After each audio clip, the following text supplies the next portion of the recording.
안녕하세요. 사연다방 알바생입니다. 오늘의 사연 시작하겠습니다. 26살에 사내 커플로 결혼해 4살과 한 딸, 2딸의 엄마가 되었습니다. 학벌이나 인물, 재력, 시댁을 보고 결혼한 게 아니라 사람 하나 착하고 성실한 모습, 그리고 웃는 모습이 너무 좋아 결혼했습니다. 시어머니 명의로 된 재건축될 집에서 생활하며 가난했지만 같이 있다는 것에 행복했습니다. 그러다 큰딸이 돌이 되기 전 사업을 하고 싶다며 회사를 그만두고 음식 장사를 하기 시작했습니다. 큰 아주머님이 경매로 낙찰된 중랑구에 있는 냉면 가게를 양도받아 명의는 큰 아주머님 명의지만 열심히 꾸려나갔습니다. 하지만 음식이 제철을 타는 음식이기 때문에 겨울에 많이 힘들었습니다. 그래서 대형마트에서 일을 하며 한 달의 생활비에 보태어 썼습니다. 30살이 되기 전에 아이를 낳아야 한다는 모든 일이 계획적이고 철두철미한 그 사람 말에 힘든 생활에도 불구하고 둘째를 갖게 되었습니다. 임신한 몸에도 도와주고 싶은 마음에 큰딸을 친정에 맡기고 가게에 찾아가 도와주기도 하였습니다. 근데 산부인과에선 몸 상태가 안 좋으니 조심하라며 큰일 날 수도 있으니 안정을 취하라 했었지만 조심하며 일을 도왔습니다. 둘째 딸이 태어나고 저는 집에서 큰딸 어린이집 보내고 집에서 아이만 보며 하루하루를 보냈습니다. 남편은 아침에 나가면 밤 12시에 들어오거나 새벽에 들어오기 때문에 집안일과 육아는 모두 제 몫이었습니다. 하지만 그런 와중에 저는 힘들다 말하는 남편을 보며 미안해했습니다. 남편도 많이 힘들다고 자주 얘기했고요. 그때는 미안한 마음뿐이었습니다. 어느 날 알바를 써야겠다는 남편의 말에 잘됐다 싶어 알바 사이트에 제가 공고를 냈고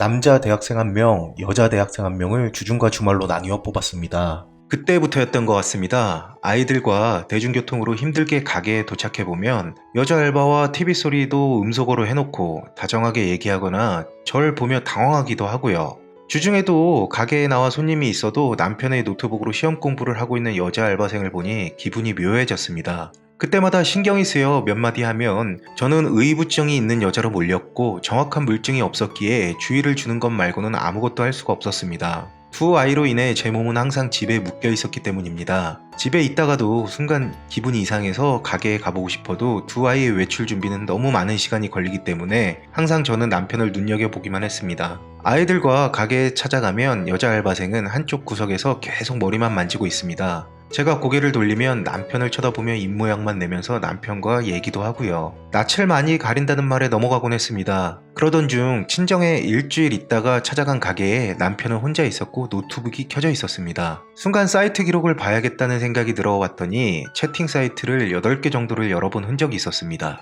자초 지정을 물어보니 광고처럼 채팅 사이트가 자동으로 열렸다고 하며 욕을 하였습니다. 그래서 저는 네이버 검색에 어떤 단어를 검색했는지 알아보았고 채팅이라는 단어가 버젓이 있었습니다. 추궁하니 검색하긴 했지만 자판이 고장나서 하지는 않았고 회원가입도 하지 않았다고 합니다. 또 하면 어떠냐며 너도 하라고 합니다. 대신 회원가입은 하지 말고요. 그러면서 욕을 하고 둘째 딸을 안고 있던 저의 목을 쳤고 저는 벽에 부딪히며 주저앉았습니다. 결혼 기념일 전날 있었던 일입니다. 며칠이 지나 집에서 채팅한 흔적도 발견하면서 사이가 더 나빠졌습니다. 이혼해야겠으니 친정 부모님을 부르라며 싸우는데 마침 친정 부모님이 집으로 아이들을 보기 위해 오셔서 어쩔 수 없이 싸우는 걸 아시게 되셨습니다. 친정 부모님 오히려 저를 나무라시며 잘못 키운 우리제라며 그 사람을 다독여 주셨습니다. 그 말뜻이 무슨 말뜻인지 알아 더 슬펐고 더 죄송했습니다.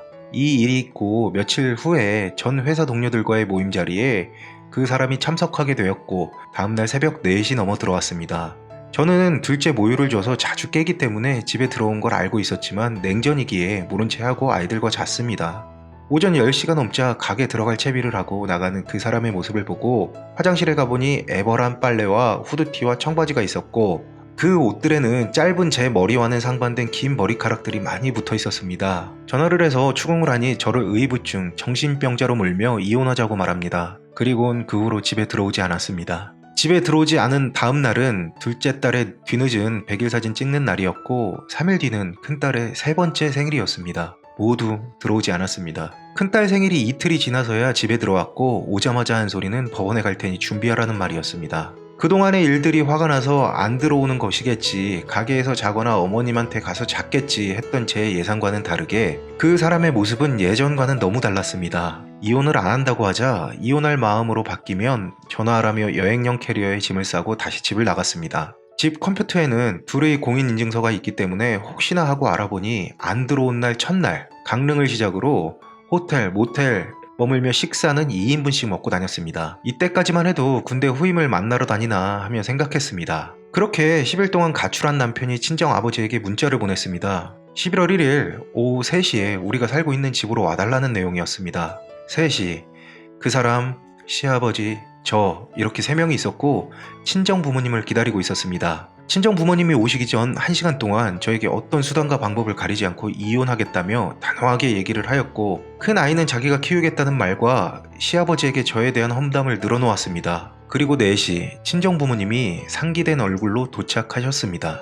왜 불렀냐는 친정아버지의 말에 저와 이혼하겠다고 하며 저를 의부증으로 연애기간까지 합친 8년 동안 괴로웠고 의부증 때문에 회사도 그만두었다며 이혼하겠다는 말을 하였습니다. 태도가 일관되게 나오자 친정부모님은 이 이야기를 제 앞에서 안 하시길 바랐다시면서 말씀을 꺼내셨습니다. 11월 1일 가게 근처에서 아침 7시부터 기다렸으며 나오질 않아 가게로 들어가 보니 여자 알바와 같이 가게를 여는 모습을 보셨답니다. 남편 가출하고 친정아버지께 카드 내역서를 보여드렸는데 그걸 기억하시고는 그 길로 카드 내역서에 찍힌 영흥도 모텔에 가서 CCTV를 보시고 오셨다는 말씀을 하셨습니다. 저도 그 이야기는 그 자리에서 처음 들었습니다. 그저 눈물만 한없이 흘렀고 연속극을 보는 기분이었습니다. 제 앞에 있는 저 사람은 제가 알던 우리 이쁜 두 딸의 아빠도 아니었고 마냥 좋았던 신랑도 아니었고 낯선 사람 같았습니다. 그 다음부터 전 아무 말도 하지 못했습니다. 친정 아버지의 추궁에 실토를 하였고 시아버지와 친정 부모님은 그 사람에게 소리 지르며 화를 내셨습니다. 저와 다툰 후 바람 새려고 차에 타니 위로해준다며 알바생이 같이 탔다고 합니다. 전 그 사람을 똑바로 볼 수 없었습니다. 그런 사실이 무서웠습니다. 그냥 죽고 싶었습니다. 전 바닥에 자고 그 아이는 침대에서 잤어요 라는 신랑의 말에 더 화가 나신 시아버지를 뒤로하고 그 사람, 가게에 혼자 있던 그 여자아이를 싣고 다시 도망갔습니다. 그렇게 집을 나간 지 38일째가 되었네요. 더 이상의 카드 내역서는 없고요. 돈이 떨어지면 돌아올 거다, 기다리면 돌아올 테니 애들 잘 돌보고 있어라는 시댁의 반응.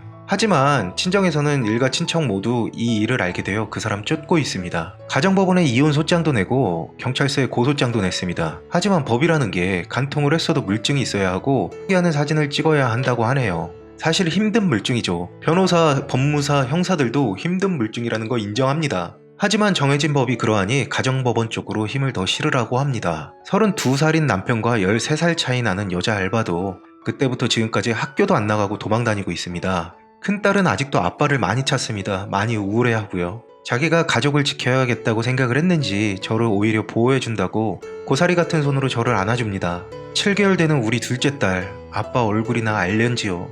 친정아버지가 여자 알바생에게 문자를 보냈습니다. 나도 두 딸이 있다. 기회를 줄 테니 나만 만나서 다시는 안 만나겠다고 하면 봐주겠다. 답장이 왔습니다. 당신들이 무슨 권한으로 그러느냐. 나도 개인적인 고민으로 같이 바람 쐬고 있는 거다. 당신 사위 만나서 똑바로 듣고 행동해라. 도저히 안 되겠다 싶어 월계동에 있는 여자 알바의 학교도 찾아갔습니다. 두 아이를 차에 태우고 목동에서 친정 부모님과 찾아갔지만 다른 얘기는 들을 수가 없었습니다. 그저 쉬쉬거리며 외부로 얘기가 빠져나갈까봐 학교에도 찾아오지 못하게 말을 하였습니다. 협조받고 싶으면 학교에 찾아오지도 말고 학생이 학교에 돌아오면 연락 줄 테니 연락도 하지 말라고 합니다. 제가 한없이 초라해 보였습니다. 제가 협조해달라고 부탁하러 간 건가요? 학교를 빠져나가는 길에 여자 알바생 친구들을 만났는데 어차피 이혼할 거라고 했다면서 3주 전부터 학교 앞에도 찾아와 저녁을 사주었다고 합니다. 또 친한 친구에게 누군가 자기를 뒤쫓고 있는 것 같다면서 무섭고 죽고 싶다고 했다고 합니다. 며칠 전 남편에게 전화가 왔습니다. 큰딸을 바꿔달라고 합니다. 옆에 없다고 하자 알겠다며 끊습니다. 그 사람 목소리를 들으니 눈물이 났습니다. 내가 많이 좋아했던 사람, 그러다가도 다시 마음을 다잡아봅니다. 어쩌면 의부충으로 쫓겨났을 뻔했을 수도 있겠죠. 모든 일에 계획적인 그 사람의 계획 중 하나였겠죠. 둘째 딸이 태어나면서 많이 외로웠던 걸까요? 아니면 제가 부족한 걸까요? 눈물이 이젠 안 날 줄 알았는데 그 사람을 생각하니 또 눈물이 나네요. 이제는 한 인간으로서 불쌍하게 생각합니다. 아직도 밤이 되면 집에 올 것 같고 문을 열고 들어올 것 같아요. 사람들은 제게 말합니다. 잘 참는다고, 잘 견딘다고, 차라리 울고 소리 지르고 욕하고 그러라고. 참고 있는 것 같아 더 불안하다고. 사실 잘 참는 것보다 제가 아직도 정신을 못 차렸는지 믿기지가 않아서요. 어느 순간 현실 파악이 되면 한참을 울다가도 아이들을 위해 아이들을 보며 또 기운을 냅니다. 얼마 후 용산 경찰서 조사관의 부름에 조사받으러 가게 됩니다. 살다 보니 경찰서도 출입을 하네요. 처음 고소장 접수하러 갔을 땐 무서워서 온몸이 바들바들 떨렸는데 두 번째라고 좀 안정이 되네요. 또 막상 가게 되면 떨겠죠. 제 입마냥. 가족, 일가 친척, 지인들의 이런저런 도움과 조언으로 두 딸과의 앞으로의 생활을 위해 법원, 경찰서를 다니며 서류를 접수하고 조사도 받게 된 제가 아직도 어색합니다. 시어머니 명의로 된 집, 큰 아주버님 명의로 된 가게, 시아버지 명의로 된 적금 통장, 모두 어느 것 하나 제 거인 게 하나도 없네요. 그 사람은 자동차도 하나 명의로 되어 있고요. 가져올 돈도 없고 가져갈 것도 없습니다. 어쩌면 생각보다 길어질 이번 싸움으로 인해 무엇을 얻을 수 있을까요?